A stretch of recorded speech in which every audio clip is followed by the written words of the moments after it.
नमस्कार बच्चों। आज जो कल हम पढ़ रहे थे दोहरा निषेचन डबल फर्टिलाइजेशन, आज उसी को ही जो है हम कंटिन्यू करते हैं। कल हमने कहाँ तक देख लिया था?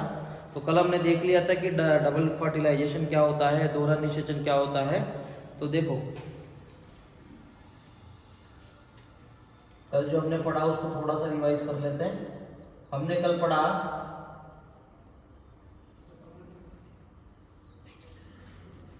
कि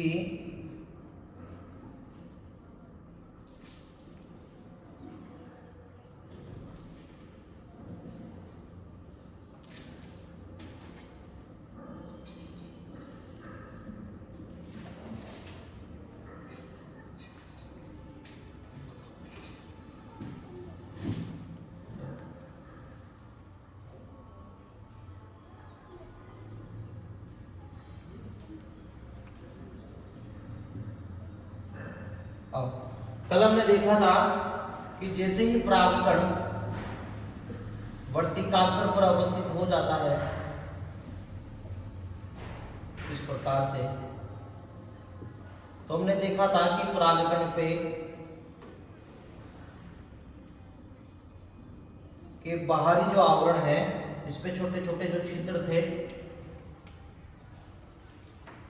इन छिद्रों को हमने कहा था जनन छिद्र, जल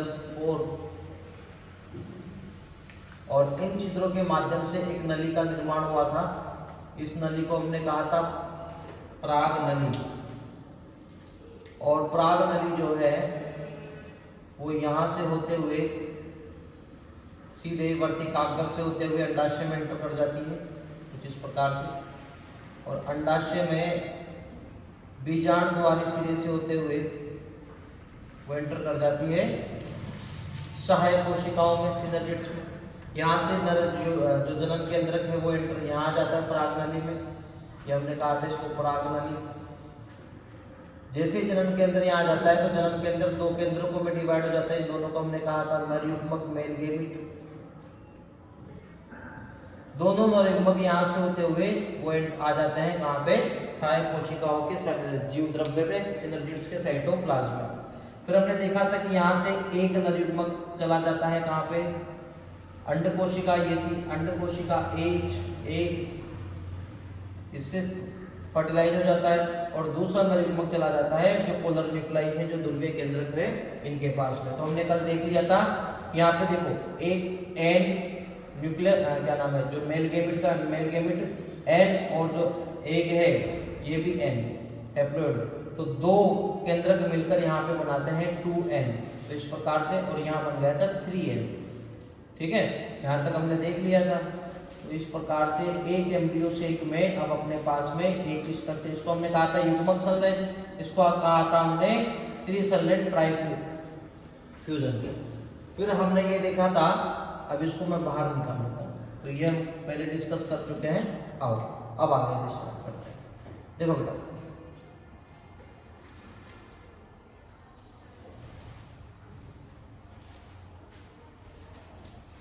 तो हम देख चुके हैं, तो एक त्रिगुणित कोशिका यहाँ बनती और एक द्विगुणित कोशिका यहाँ बनती है ना। एक ट्रिप्लोइड सेल जो न्यूक्लियस जो है यहाँ बनता है, और एक डिप्लोइड द्विगुणित केंद्र जो है यहाँ बनता है। ये इस प्रकार से, इसको हमने कहा था युग्मनज।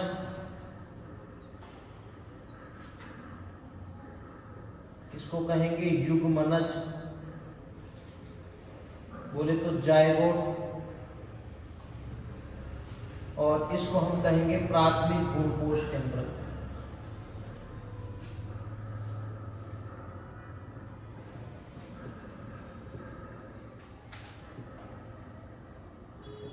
प्राइमरी एंडोस्पर्म न्यूक्लियस, शॉर्ट में कहेंगे PEN। ठीक है, अब देखो यहां तक हम कल डिस्कस कर चुके थे। अब देखो बेटा,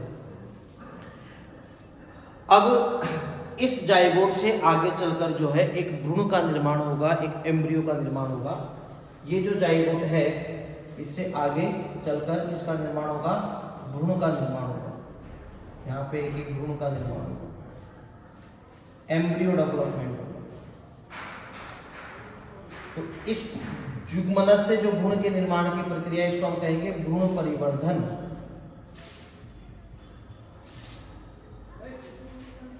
ठीक है, एम्ब्रियोजेनेसिस। तो आज यही टॉपिक लेके हम आए हैं, भ्रूण परिवर्धन, एम्ब्रियोजेनेसिस। अच्छा, फिर सर ये क्या करेगा? तो देखो बेटा, ये जो है प्राथमिक नाम से पता चल रहा है, भ्रूण पोष, मतलब भ्रूण को पोषण प्रदान करने वाला, भ्रूण को न्यूट्रिशन प्रोवाइड करने वाला। जैसे ही युग्मनज से भ्रूण डेवलप होगा, एम्ब्रियो डेवलप होगा, जैसे ही युग्मनज से भ्रूण का निर्माण होगा, तो भ्रूण को डेवलप होने के लिए पोषण की आवश्यकता होगी, न्यूट्रिशन की आवश्यकता होगी। तो ये जो PEN है, प्राइमरी एंडोस्पर्म न्यूक्लियस है, जो प्राथमिक भ्रूणपोष केंद्रक है, ये सबसे पहले भ्रूणपोष का निर्माण करेगा। और ये भ्रूणपोष जो है, इस भ्रूणपोष से भ्रूण को पोषण मिलेगा, न्यूट्रिशन मिलेगा, और उसी न्यूट्रिशन के आधार पे जो है भ्रूण जो है धीरे धीरे डेवलप होगा। आओ देखते हैं। देखो बेटा, सबसे पहले क्या होगा,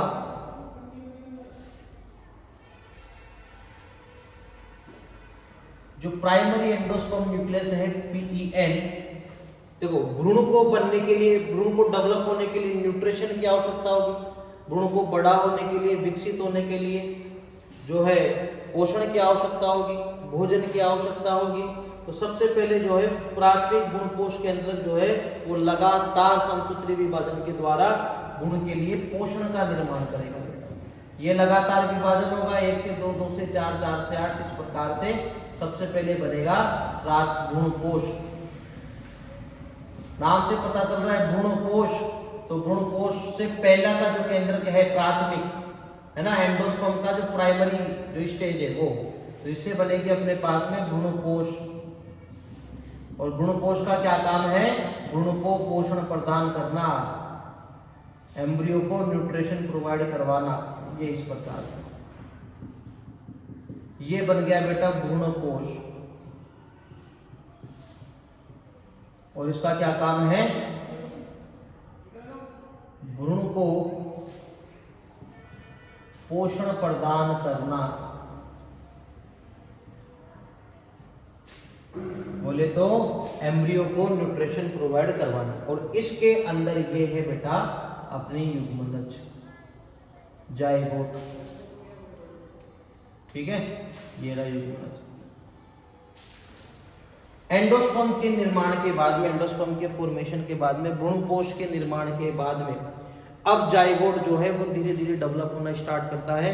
जाइगोट जो है, जो युग्मनज है, वो धीरे धीरे विकसित होना प्रारंभ करता है, और उससे आगे चलकर एक भ्रूण का निर्माण होता है। आओ देखते हैं कैसे होता है। तो इस जाइगोट को मैं बाहर ले लेता हूं।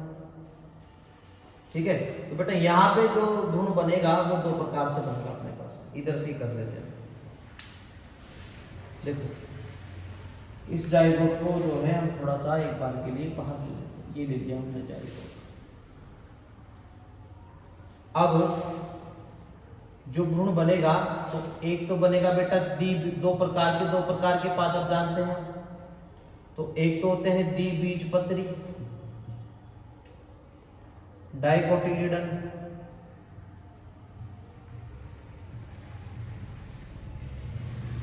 और एक होते हैं एक बीजपत्री,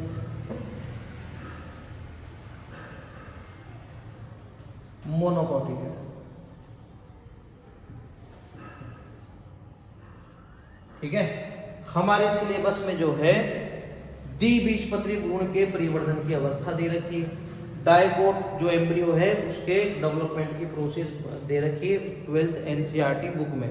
तो हम पहले इसी को डिस्कस कर लेते हैं। देखो, ये जो जाइगोट है ये है युग्मनज, जाइगोट। ये जाइगोट दो सेल में डिवाइड हो जाएगा बेटा।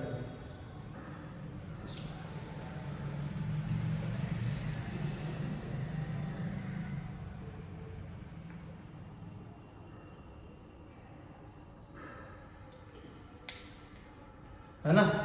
एक को कहेंगे हम आधारीय कोशिका, बेसल सेल, और एक को कहेंगे हम शीर्षस्थ कोशिका।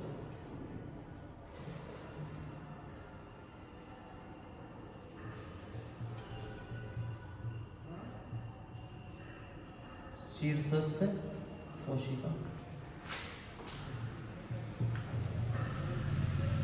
Terminal cell.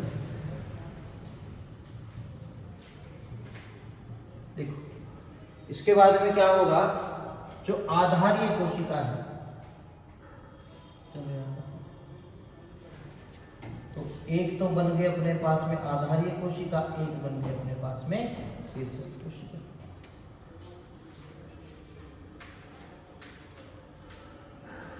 तो मान लेते हैं जो रेड है वो आधारीय कोशिका है ना, और इसको हम शीर्षस्थ कोशिका को कुछ अलग कलर से कलर करें। ये है मान लो ट्रिब्यूनल से। देखो आधारीय कोशिका जो है वो लगातार समसूत्री विभाजन द्वारा 8 से 10 कोशिका, ये इस प्रकार से आज 8 से 10 कोशिकाओं की एक लंबी इस प्रकार से एक अवस्था बनाएंगे, और ये है अपने पास में शीर्षस्थ। ठीक है, ये वाली आधारीय कोशिका और ये है शीर्षस्थ।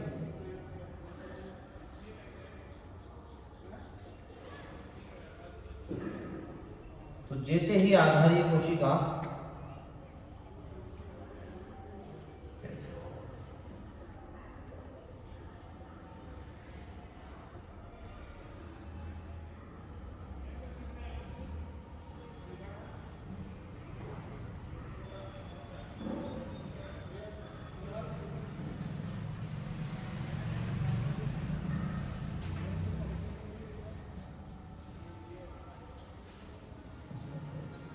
ये जो बना है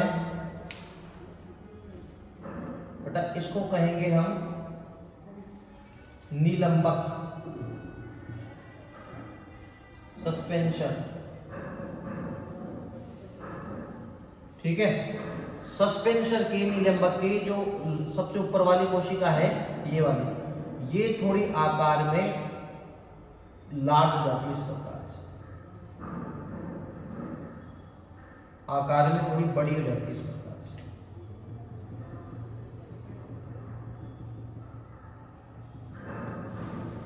इसको हम कहेंगे चुष्काम। ठीक है, अब देखिए, अब जो शीर्षस्थ कोशिका है तो ये सबसे पहले ये भी 1 से 2 भागों में डिवाइड होगी। ठीक है, 1 से 2, 2 से 4, तो इसी में ही कर लेते हैं हम इस प्रकार से। 1 से 2 सेल बनेगी, 2 से 4 बनेगी, 4 से 8 बनेगी। इस प्रकार से सबसे पहले क्या होगा, ये इस प्रकार से डिवाइड होके एक गोल स्ट्रक्चर बनाएंगे बेटा इसका। तो थोड़ा सा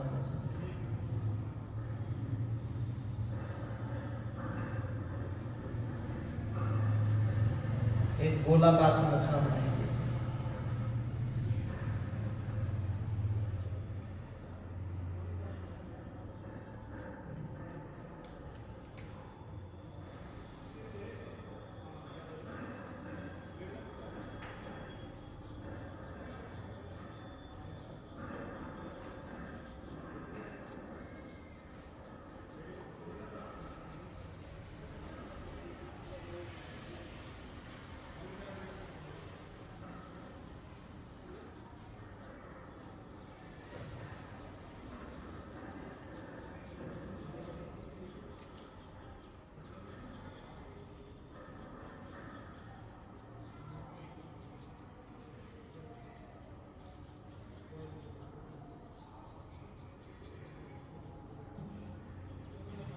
एक्चुअल में बेटा यही है भ्रूण, इसको कहेंगे हम गोलाकार भ्रूण। गोलाकार भ्रूण, ग्लोबुलर एम्ब्रियो।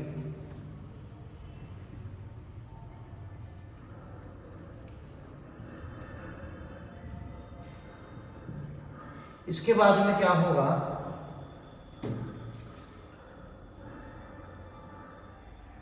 जो निलंबक है वो ठीक ऐसे ही बना रहेगा अपने पास।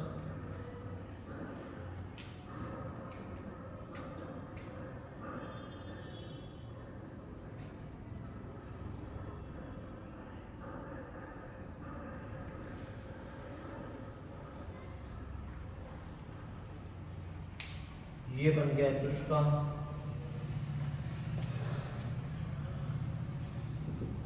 अब ये जो गोलाकार गुण है ये कुछ इस शेप में आ जाएगा,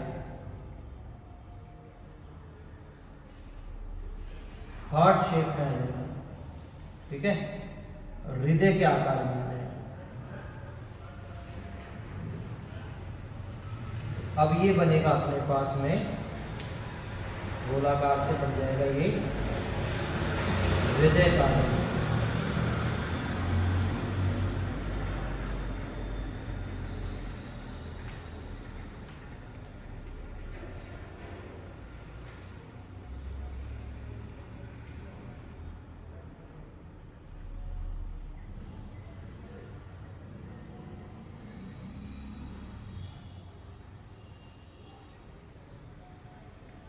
ठीक है, इस प्रकार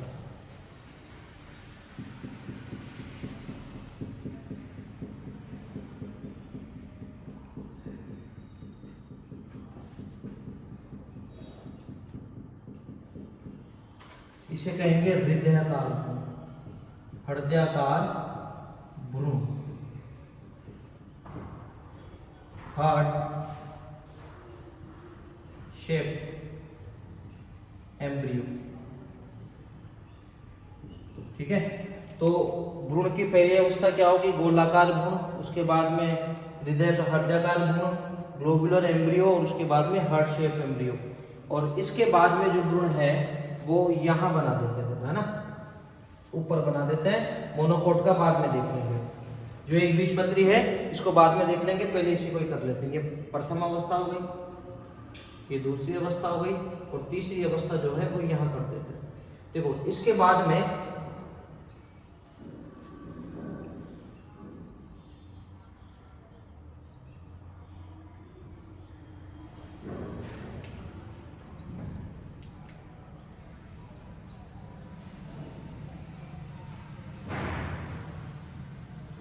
अब जो भ्रूण बनेगा वो कुछ इस प्रकार से बनेगा।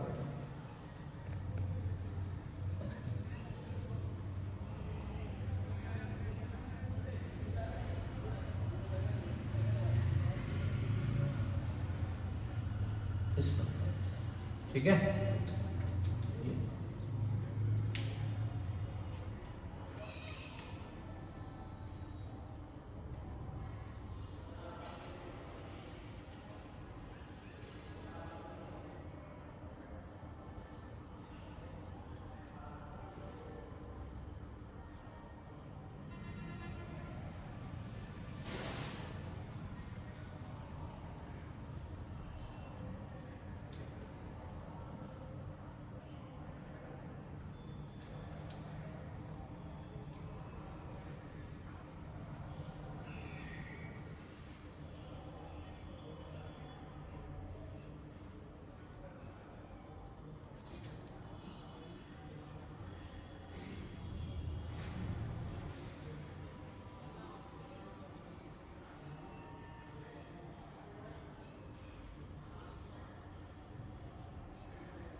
देखो बेटा, ठीक है, इसे कहेंगे परिपक्व भ्रूण। एक्चुअल में यही है मैच्योर एम्ब्रियो।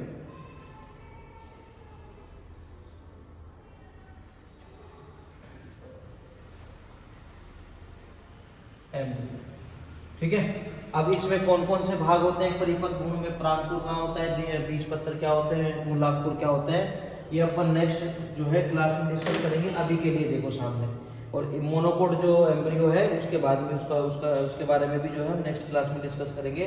अभी तक हमने क्या देखा कि सर जैसे पोलर ट्यूब आएगी इस प्रकार से, तो यहाँ पे डबल फर्टिलाइजेशन हो जाएगा। फर्टिलाइजेशन के बाद में एक तो ये बन गया था अपने पास में जाइगोट, जो हम पहले डिस्कस कर चुके हैं, ठीक है, 2n, और ये बन गया था 3n अपने पास में, PEN, प्राइमरी एंडोस्पर्म न्यूक्लियस, प्राथमिक भ्रूणकोष केंद्र। युग्मनज से आगे जाके भ्रूण बनेगा, देख लेते हैं। तो देखो सबसे पहले क्या होगा, भ्रूण को डेवलप होने के लिए न्यूट्रिशन की आवश्यकता होगी, तो प्राथमिक न्यूक्लियस के अंदर जो प्राथमिक भ्रूणकोष के अंदर लगातार विभाजन होकर भ्रूणकोष का निर्माण करेगा। भ्रूणकोष के निर्माण के बाद में अब जाइगोट जो है वो आगे चलकर भ्रूण का निर्माण करेगा। भ्रूण दो प्रकार के भ्रूण बनेंगे अपने पास में, एक बीजपत्री मोनोकोटिलिडन्स और डाइकोट, है ना, डाइकोटिलिडन्स, दो प्रकार के भ्रूण बनेंगे। तो बुक में जो है हमारे जो 12th के सिलेबस में सिर्फ डाइकोट का दे रखा है, तो पहले इसको डिस्कस कर लेते हैं। देखो क्या होगा, ये जाइगोट हमने यहाँ बना लिया। जाइगोट 1 से 2 सेल में डिवाइड हो जाएगा। ये वाली सेल को हमने कहा बेसल सेल, आधारीय कोशिका, और नीचे वाली को कहा टर्मिनल सेल या शीर्षस्थ कोशिका। आधारीय कोशिका लगातार विभाजित होकर इस प्रकार की संरचना बनाएगी, इसको हम कहेंगे सस्पेंसर या निलंबक। निलंबक के ऊपर वाली कोशिका फूलकर थोड़ी लार्ज हो जाएगी, बड़ी हो जाएगी, इसको हम कहेंगे चुष्कांग। और शीर्षस्थ कोशिका जो है लगातार विभाजित होकर सबसे पहले गोलाकार भ्रूण बनाएगी, ग्लोबुलर एम्ब्रियो, उसके बाद में बनेगा हार्ट शेप एम्ब्रियो, हृदयकार भ्रूण, और उस सबसे लास्ट में बनेगा इस प्रकार का भ्रूण, ठीक है, जिसके कहेंगे हम परिपक्व भ्रूण या मैच्योर एम्ब्रियो, ठीक है। तो अब इसके बाद में मैच्योर एम्ब्रियो परिपक्व भ्रूण में कौन कौन से भाग होते हैं, देखो चलो यहीं पे डिस्कस कर लेते हैं बेटा, कल और करते हैं। इन दोनों को हम कहेंगे बीजपत्र। बीजपत्र का ये वाला भाग जो है